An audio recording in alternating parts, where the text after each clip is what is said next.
आज जो है हम एक्सरसाइज 12.2 का क्वेश्चन संख्या 8 समझाने जा रहे हैं। इसको ध्यान से आप लोग देखेंगे।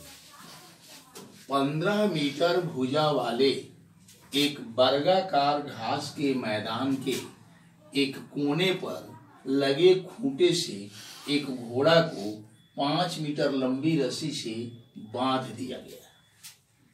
इसके लिए हम क्या करेंगे? एक वर्गाकार घास के मैदान की कल्पना करेंगे जिसकी प्रत्येक भुजा 15 मीटर हो। चलिए एक वर्गाकार घास का मैदान लेते हैं।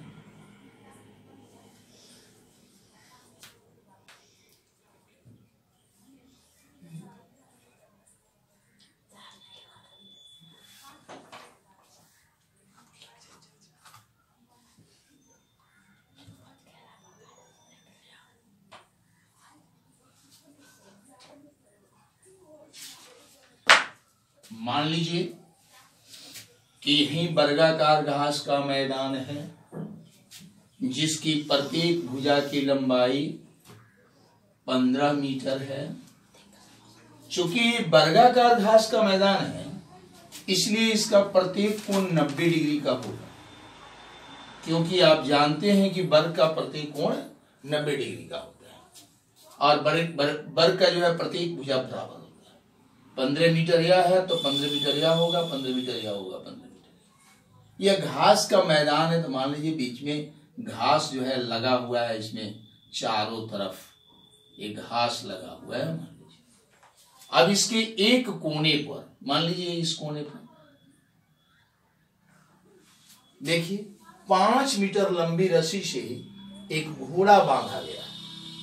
एक घोड़ा जो है यहां खूंटी डाल करके कोना पर और 5 मीटर लंबी रस्सी से बांधा गया। तो 5 मीटर लंबी रस्सी मान लीजिए कि यहां से यहां तक हो रहा है। 5 मीटर लंबी रस्सी 5 मीटर एक वो मान लीजिए, और यह जो है यहां से यहां तक लंबी रस्सी हो गया 5 मीटर।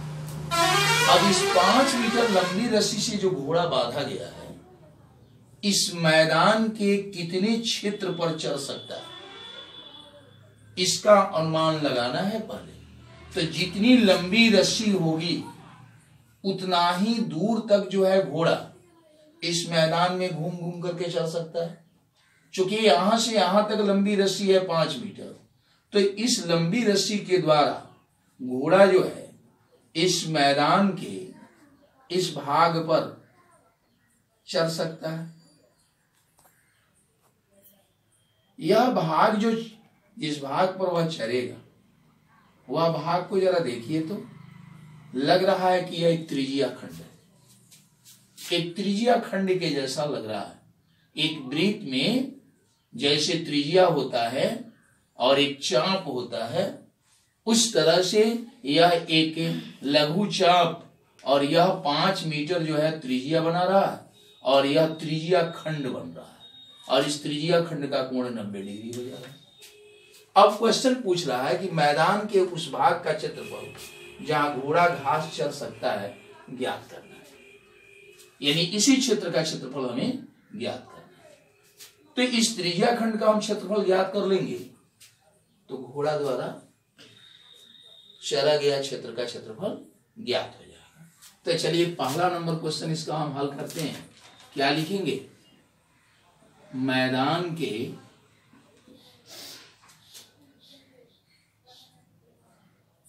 उस भाग का क्षेत्रफल, उस भाग का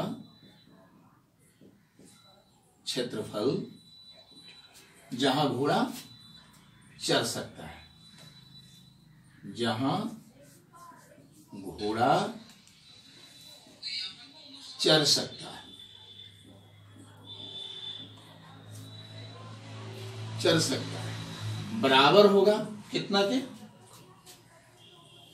तो त्रिज्या खंड का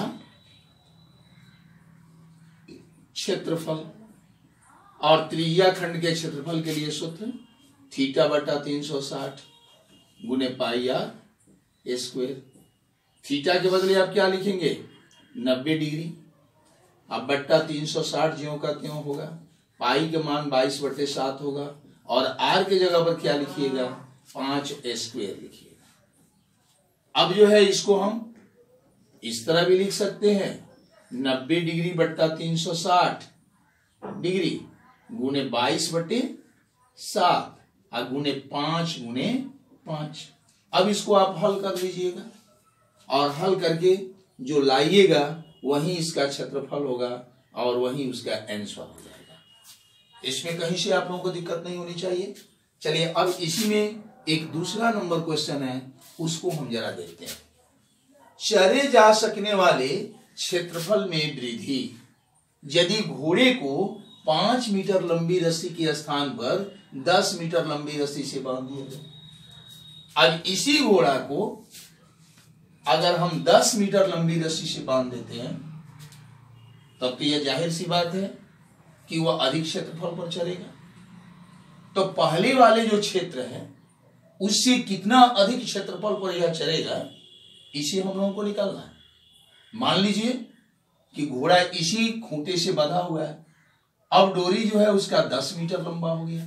यह डोरी मान लीजिए यहां से यहां तक आता है, जो 10 मीटर लंबी डोरी है, 10 मीटर लंबी डोरी है। इस 10 मीटर लंबी डोरी से अगर घोड़ा को बांधा जा रहा है तो यह घोड़ा जो है, कल्पना कीजिए कि इस मैदान के कितने क्षेत्र पर वह चलेगा।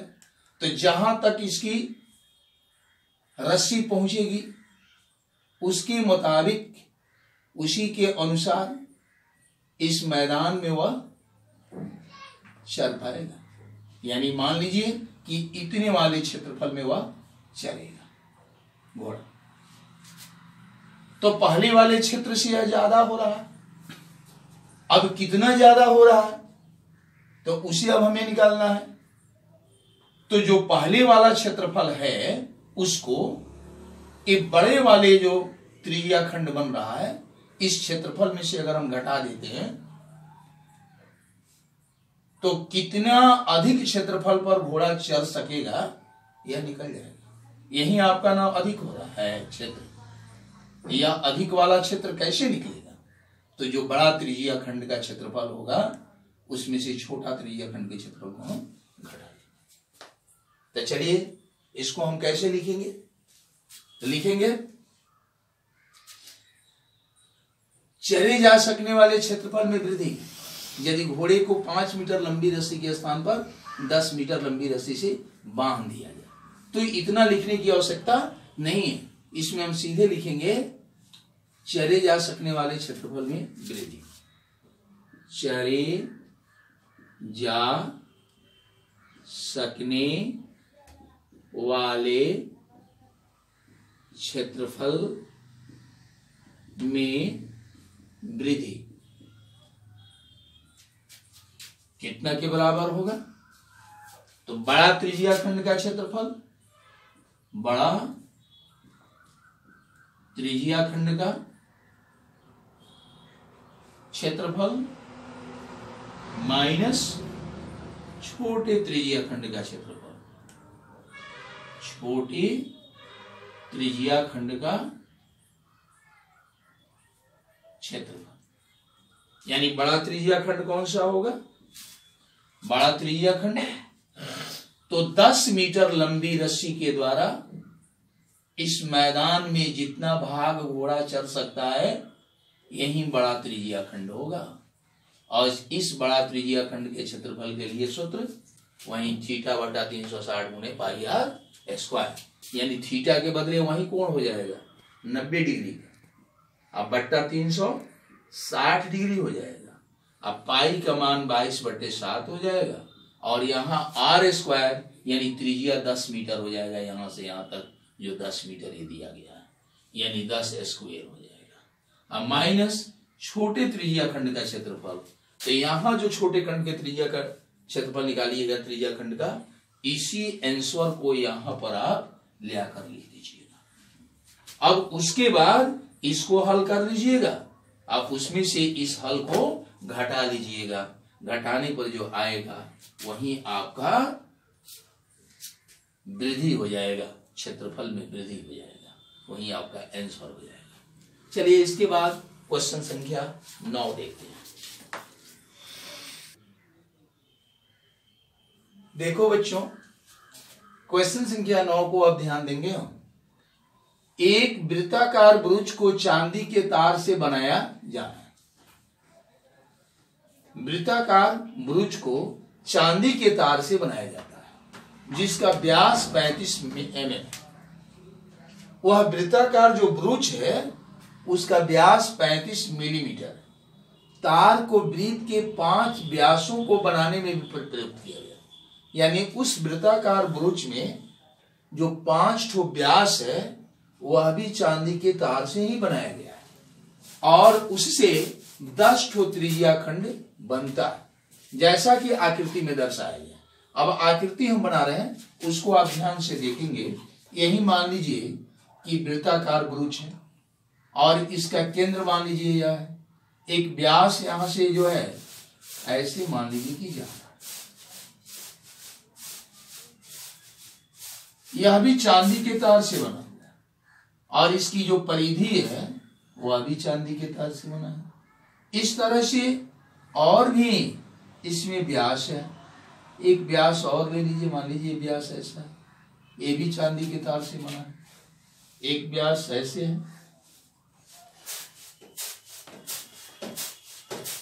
एक व्यास ऐसे खींचा गया है, एक व्यास और मान लीजिए कि ऐसे खींचा गया है। इस तरह से 5 व्यास हुए और 5 व्यास से जो इसमें त्रिज्या खंड बन रहा है, देखेंगे एक त्रिज्या खंड यह है, दूसरा, तीसरा, चौथा, 5वां, 6वां, 7वां, 8वां, 9वां, 10वां, यानी 10 को त्रिज्या खंड बनाया गया और 10 त्रिज्या खंड जो है ना बराबर बराबर है, बराबर बराबर है। अब ऐसा ना समझेंगे कि सर को खींचने में एक बड़ा हो गया एक छोटा हो गया, तो उसी तरह से त्रिज्या खंड बड़ा होगा छोटा होगा। आपके किताब में भी यह आकृति दी गई है, उसमें एकदम बराबर बराबर बनाया गया है। हम तो माप करके बनाए नहीं है, मान लिए। अब देखिए, यह वृत्त के आकार का ब्रुज है जो चांदी से बनाया गया है, तो इसका परिधि भी चांदी से बनाया गया है और इसके जितने व्यास हैं यानी 5 ठो व्यास, ये सभी 5 व्यास भी चांदी से ही बनाए गए हैं। अब इससे 10 गो त्रिज्या खंड बन रहा है और 10 त्रिज्या खंड जो है बराबर बराबर बन रहा है। तो हमें पहला क्वेश्चन का जवाब देना है, कुल वांछित चांदी के तार की लंबाई, यानी इस ब्रुज को बनाने में कितना चांदी का तार लगा है उसकी लंबाई हमें ज्ञात करना है। तो चलिए पहला का हल हम देखते हैं। कुल वांछित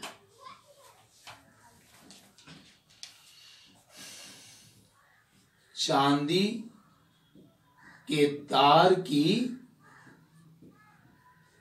लंबाई ज्ञात करने के लिए हम क्या करेंगे, तो इसका जो परिधि है उसकी लंबाई निकालेंगे और उसमें 5 व्यास की लंबाई को हम जोड़ देंगे। तो यह ब्रुज को बनाने में कितना चांदी का तार लगा है उसकी लंबाई ज्ञात हो जाएगा। तो हम क्या लिखेंगे, ब्रुज की परिधि अब प्लस 5 गुने 1 व्यास की लंबाई, 1 व्यास की लंबाई। अब देखिए, ब्रुज की परिधि निकालने के लिए, वृत्त की परिधि निकालने के लिए जो सूत्र लगाते हैं, चूंकि ये वृत्ताकार है इसलिए वही सूत्र लगाएंगे, यानी 2πr प्लस 5 गुणा 1 व्यास की लंबाई। तो यहां क्वेश्चन में दिया है 1 व्यास की लंबाई 35 mm है, इसलिए यहां हम 35 लिख देंगे। अब देखिए तो 2 पाई का मान 22/7 और आर क्या होता है, त्रिज्या, यानी इस व्यास का हम आधा कर देंगे तो त्रिज्या निकल जाएगा। यानी व्यास कितना है तो 35, इसका बट्टा 2 कर देंगे तो त्रिज्या हो जाएगा आर का मान, और प्लस 5 गुणे 35 को हम ज्यों का त्यों होगा। अब देखिए तो इसको हल करेंगे, 7 से 35 कट जाएगा 5 मरने, 2 से यह 2 कट जाएगा। अब क्या बचेगा, 22 और 5 बचेगा। इसको हम गुणा करेंगे, 5 दूना 10, 5 दूना 10 एक 11, प्लस 5 को 35 से गुणा करेंगे, 50 25, 5 15 2 17, 175। अब इसको हम जोड़ देंगे, 285 मीटर, यानी आपका हिसाब जो है निकल गया, पहला क्वेश्चन का आंसर निकल गया। यानी इस ब्रूच को बनाने में कुल 285 मीटर चांदी के तार लगे हैं। यही आपका आंसर हो जाएगा, यही आपका आंसर हो जाएगा। अब चलिए इसमें एक और दूसरा नंबर जो क्वेश्चन है उसको हम हल करते हैं। इसमें क्या दिया है, ब्रूच के प्रत्येक त्रिज्या खंड का क्षेत्रफल, यानी एक ठो त्रिज्या खंड का हम क्षेत्रफल अगर निकाल लेते हैं, मान लीजिए इस त्रिज्या खंड का हम क्षेत्रफल अगर निकाल लेते हैं तो प्रत्येक त्रिज्या खंड का क्षेत्रफल निकल जाएगा, क्योंकि प्रत्येक त्रिज्या खंड का क्षेत्रफल उतना ही होगा, सभी त्रिज्या खंड बराबर है। तो चलिए इस त्रिज्या खंड का क्षेत्रफल निकालने के लिए हमें क्या क्या मालूम होना चाहिए, तो त्रिज्या की लंबाई मालूम होना चाहिए और इस त्रिज्या खंड का कोण मालूम होना चाहिए, जो त्रिज्या खंड का कोण हमें मालूम नहीं है। तो अब जरा सोचिए तो इस केंद्र पर जितने त्रिज्या खंड से कोण बने हैं उन सबों का योग कितना का होगा, 360 का होगा। और इस तरह से 10 गो त्रिज्या खंड है, तो 10 से अगर हम भाग कर देते हैं तो एक त्रिज्या खंड का कोण कितना होगा यह ज्ञात हो जाएगा। तो हम इसको लिखेंगे कैसे, लिखेंगे चूंकि एक त्रिज्या खंड का कोण, एक त्रिज्या या प्रत्येक त्रिज्या खंड लिखिए, प्रत्येक त्रिज्या खंड का कोण बराबर 360 डिग्री बट्टा 10, 0 से 0 कट दिया यानी 36 डिग्री हो जाएगा। यानी एक वो कोण जो है यहां पर 36 डिग्री होगा, 36 डिग्री। और इस त्रिज्या की लंबाई कितना होगा, तो व्यास के लंबाई को आधा कर देंगे, यानी त्रिज्या आर बराबर पूरा व्यास की लंबाई कितना है 35, तो 35 बट्टा 2 कर देंगे, एमएम हो जाएगा, एमएम। अब जो है प्रत्येक त्रिज्या खंड का क्षेत्रफल आसानी से निकल जाएगा, इसलिए प्रत्येक त्रिज्या खंड का क्षेत्रफल बराबर थीटा बटा 360 गुने पाई आर स्क्वायर। अब सारी चीज यहां उपलब्ध है, थीटा की जगह पर आप 36 लिखेंगे, बट्टा 360 हो जाएगा, पाई का मान 22/7 होगा और आर की जगह पर आप 35/2 लिख करके इसे हल कर लेंगे। जो आएगा वही प्रत्येक त्रिज्या खंड का क्षेत्रफल होगा। चलिए इसी के साथ अगला क्वेश्चन हम देखते हैं। बच्चों क्वेश्चन संख्या 10 को हम समझाने जा रहे हैं। एक छतरी में 8 ताने हैं, यही छतरी है और उसके एक भाग का तना दिखाया गया है, 1 2 3 4 5 और 3 तो जो है दूसरे भाग में है जो लुप्त है, जो बराबर दूरी पर लगे हैं। आप तो छतरी देखे होंगे, उसमें कमानी होता है, उसी कमानी को ताने यहां कहा गया। और जितने कमानी होते हैं सबके बीच की दूरी लगभग बराबर होता है। तो यहां पर मान लिया गया है कि जितने ताने हैं सबके बीच की दूरी क्या है, बराबर है। छतरी को 45 मीटर त्रिज्या वाला एक सपाट वृत्त मानते हैं। अब इस छतरी को छाते से खोल करके इसको सपाट वृत्त मान लिया गया है, जैसा कि यहाँ चित्र में दिखाया गया है। देखिए ये सपाट वृत्त है। मानते हुए इसकी 2 क्रमागत तानों के बीच का क्षेत्रफल ज्ञात करना है। 2 क्रमागत ताना यह मान लीजिए कि एक तना हुआ और दूसरा ताना यह हुआ। इन दोनों के बीच जो ये त्रिज्या खंड का कोण बन रहा है और ये त्रिज्या खंड बन रहा है, उसका क्षेत्रफल ज्ञात करना है। प्रत्येक त्रिज्या खंड का क्षेत्रफल उतना ही होगा जितना इसका होगा, क्योंकि ताना जो इसमें दिया गया है सब ताने की दूरी एक दूसरे के बराबर बराबर बराबर दूरी पर स्थित है। तो चलिए इस त्रिज्या खंड का क्षेत्रफल निकालने के लिए हमें क्या करना होगा। तो आप जानते हैं कि त्रिज्या खंड का क्षेत्रफल निकालने के लिए दो चीज की आवश्यकता होती है, त्रिज्या खंड का कोण और त्रिज्या की लंबाई।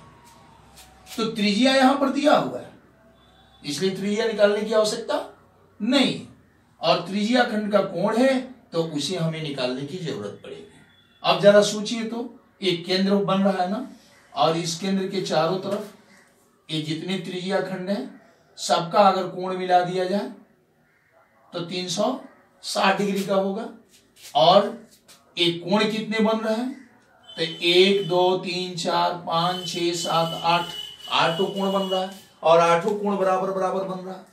तो 360 डिग्री में अगर 8 से हम भाग कर दें तब प्रत्येक त्रिज्या खंड का कोण निकल जाएगा। तो चलिए सबसे पहले हम त्रिज्या खंड का कोण निकालेंगे। हल करते समय लिखेंगे प्रत्येक त्रिज्या खंड का कोण यानी थीटा बराबर 360/8। अब देखिए तो 8 से कट जाएगा, 8 चौके 32, 8 पचे 40, यानी 45 डिग्री हो गया प्रत्येक त्रिज्या खंड का कोण। और त्रिज्या की लंबाई तो यहां पर दी गई है, तो लिखेंगे प्रत्येक त्रिज्या खंड का क्षेत्रफल या दो क्रमागत तानों के बीच का क्षेत्रफल, वही चीज हुआ।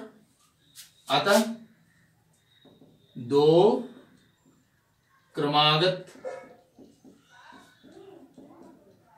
तानों के बीच का क्षेत्रफल यानी थीटा बट्टा 360 गुने पाई r स्क्वायर। थीटा के बदले क्या लिखिएगा, तो यहां थीटा हम निकाले हैं 45 डिग्री, 45 डिग्री लिख देंगे।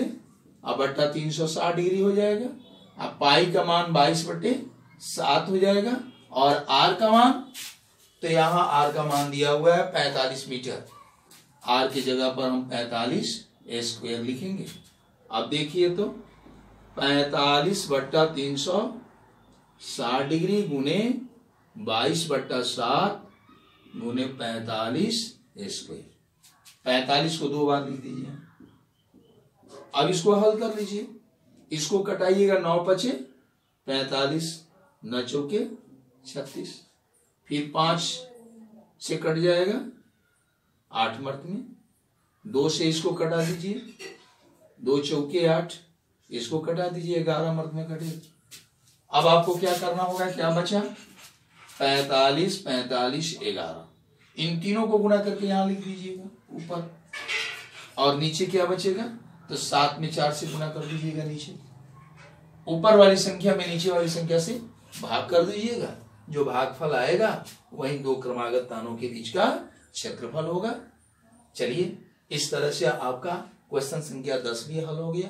अब एक बात आपको हम जरूर कहेंगे, 3 ठो क्वेश्चन इसमें से बना, इन तीनों क्वेश्चन का रिवीजन करना है। आगे अगर बन जाता है तो ठीक है, नहीं अगर बनेगा तो फिर हम कल परसों में समझेंगे करेंगे, बताइए करेंगे।